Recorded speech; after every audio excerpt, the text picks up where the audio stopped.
Hello and welcome back to day 4 of Daily Wisdom from Proverbs. And today, since it's the 4th, what chapter do you think we might be in today? Chapter 4. So let's look at it together. This is Proverbs chapter 4. Now, as you go through this with me, as we read this, I want you to pay close attention to how many verbs, how many action words we see.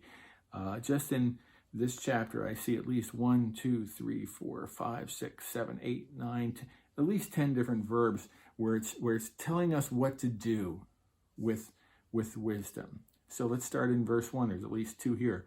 Hear, there's 1, O sons, a father's instruction, and be attentive, here's another verb, that you may gain insight. For I give you good precepts. Don't forsake my teaching. When I was a son with my father, tender, the only one in the sight of my mother, he taught me. And he said to me, here's the words of King David to his son, let your heart hold fast to my words. Keep my commands, keep my commandments and live. Get wisdom, there's a verb, get it. Get insight. Don't forget, don't turn away from the words of my mouth. Don't forsake her, and she will keep you. Love her, love the verb, not love the emotion. Love wisdom, and she will guard you. The beginning of wisdom is this, verse 7 says, get wisdom. And whatever you get insight. Prize her highly, and she will exalt you. She will honor you if you, here's a verb, embrace her. If you embrace wisdom, there's honor that comes with it from wisdom. Verse 9, she will place on your head a graceful garland. She will bestow on you a beautiful crown. Hear, my son, and accept my words, that the years of your life may be many. We all know people who lived in unwise ways and their lives were cut short. Come on, let's be honest. You and I both know people like that. Sometimes there are people very close to us, and it's heartbreaking. And the word here is that when we live in a wise way, it extends our life, that the years of your life may be many. Verse 11 says, I've taught you the way of wisdom. I've led you in the paths of uprightness. When you walk, your step will not be hampered. If you run, you will not stumble. Here's another verb at the beginning of verse 13. Keep hold of instruction. Do not let go. Guard her, for she is your life. Who's her again? It's wisdom. Guard wisdom. Wisdom is your life. Do not enter the path of the wicked.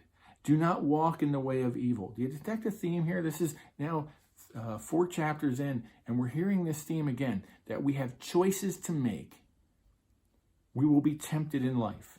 We will have people in our lives and situations in our lives who will try to entice us, who will try to pull us away from the wisdom that God has. But wisdom is what pulls us back and causes us to say, no, I'm not going to enter this path. I'm not going to walk in this way. Verse 15, avoid it. Do not go on it, this path of evil. Turn away from it and pass on. For they cannot sleep unless they've done wrong, these evildoers. They're robbed of sleep unless they've made someone stumble. For they eat the bread of wickedness, and they drink the wine of violence. But the path of the righteous, look at this, underline this verse in your Bible, verse 18. But the path of the righteous is like the light of dawn, and it shines brighter and brighter until full day. Wisdom in my life, the more I learn it, the more of it I get, the more of it I live out, makes me shine brighter and brighter and brighter until full day. Verse 19 says, the way of the wicked is like deep darkness. That's in contrast to the brightness of wisdom. And they don't know over what they stumble. They're stumbling over things and they're not even sure why they're doing it. It's like, well, how does this keep happening to me? Because they're living in darkness and they can't see what's happening to them. Verse 20, my son, be attentive to my words. Incline your ear to my sayings. Let them not escape from your sight. Keep them within your heart, for their life to those who find them, and healing to all their flesh. Keep your heart with all vigilance, for from it flow the springs of life. Guard your heart is what Solomon's saying here. Guard your heart. Keep your heart with all vigilance. Put away from you crooked speech, and put devious talk far from you. Be careful how you speak. That's another big theme in Proverbs, and we'll talk about that in later days. Let's wrap up these last 3 verses. And if I could summarize these last 3 verses, the theme here is, don't get distracted. Don't get distracted. Look at it. Let your eyes look directly forward. Let your gaze be straight before you. Ponder the path of your feet. Think about where you're going to go. And then all your ways will be sure. Don't swerve to the right. Don't swerve to the left. And turn your foot away from evil. That's my prayer for you today, is that you would not get distracted. There's so many things in life that would distract us from God's word, distract us from obedience, distract us from doing what he wants us to do. There's so many unwise things that would distract us from the way of wisdom. And I pray that wouldn't pull you away, but you'd stand firm on his word today.